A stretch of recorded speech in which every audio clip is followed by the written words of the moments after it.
की धार भारत भूमि के लाल तुम संविधान के रचना हर मुरीद के अभिमान तुम। मैं भारत का संविधान एक पुस्तक मात्र नहीं बल्कि एक जीवंत धरोहर हूं। मेरे पन्नों में इस महान राष्ट्र की आत्मा बसती है और मेरी रचना में शामिल हैं अनगिनत संघर्ष, असंख्य सपने और एक विलक्षण व्यक्ति का तप, डॉक्टर भीमराव रामजी अंबेडकर।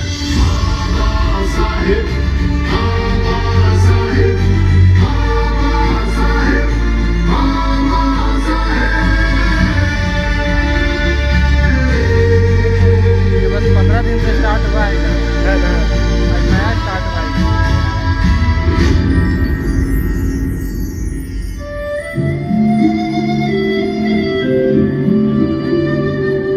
आज मैं स्वयं अपनी कहानी सुनाने आया हूँ। कैसे मैं बना और वो कौन था जिसने मुझे जन्म दिया। मेरी शुरुआत उस छोटे से सैन्य नगर महू से होती है। 14 अप्रैल 1891 एक साधारण घर में जन्मा एक असाधारण बालक भीमराव।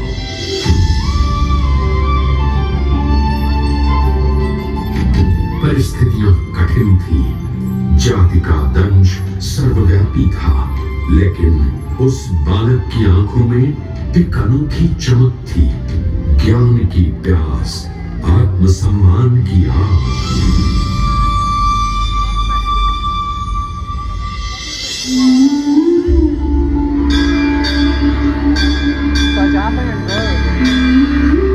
स्कूल का वो दिन मैं कभी नहीं भूलूंगा। भीमराव स्कूल जाते पर उनकी जगह अलग निर्धारित थी, बेंच पर नहीं, जमीन पर। किसी बर्तन से पानी नहीं, केवल किसी दयालु मनुष्य के हाथ से गिराई गई धार से ही पानी मिल सकता था।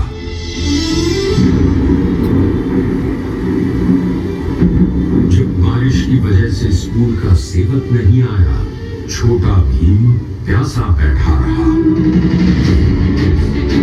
उसकी आंखों में दर्द नहीं, दृढ़ता थी। मैं एक दिन ये दीवारें गिराऊंगा। मैं उन स्मृतियों का साक्षी हूँ, क्योंकि इन्हीं दर्दों ने मुझे आकार देने वाले विचारों को जन्म दिया।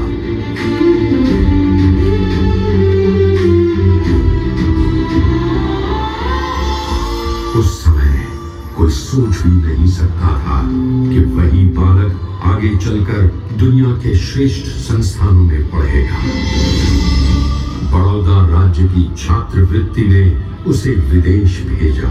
कोलंबिया यूनिवर्सिटी में, जहां ज्ञान की विशाल नदी बहती थी, भीमराव ने शिक्षा को न केवल साधन बल्कि मुक्तिदाता के रूप में देखा। वो अर्थशास्त्र, राजनीति, समाजशास्त्र, हर विषय में गहराई से उतरे। मुझे याद है वो क्षण जब उन्होंने अपने शोध पत्र लिखे। उनके हर शब्द में भारत की पीड़ा की प्रतिध्वनि थी और भारत के भविष्य की आशा थी। फिर लंदन स्कूल ऑफ इकोनॉमिक्स, जहां उन्होंने दो डॉक्टरेट प्राप्त किए।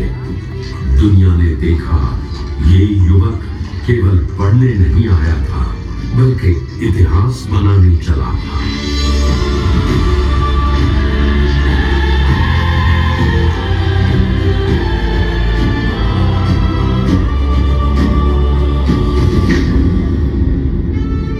जब वो वापस भारत लौटे, दुनिया ने उनका स्वागत प्रशंसा से किया, पर समाज ने नहीं।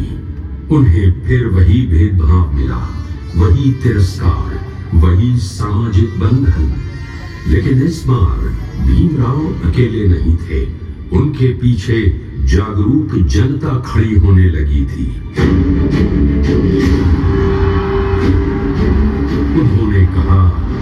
शिक्षित बनो, संगठित रहो, संघर्ष करो। और देखिए, एक शब्द आंदोलन बन गया।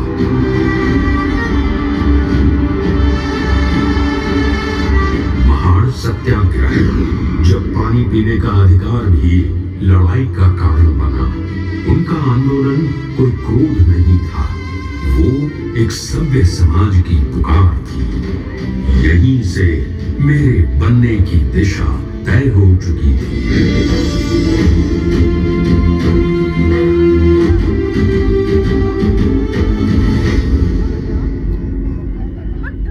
नहीं 1947 भारत आजाद हुआ।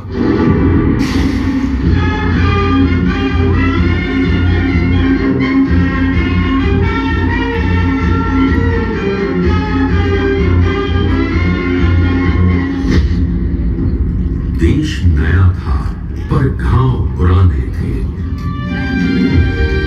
नए भारत के निर्माण के लिए एक महान शिल्पी चाहिए था। और फिर इतिहास ने कहा, डॉक्टर आंबेडकर इस राष्ट्र की नींव आप लिखेंगे। और संविधान सभा ने उन्हें वो उत्तरदायित्व सौंपा। संविधान की आलेखन कमेटी की अध्यक्षता।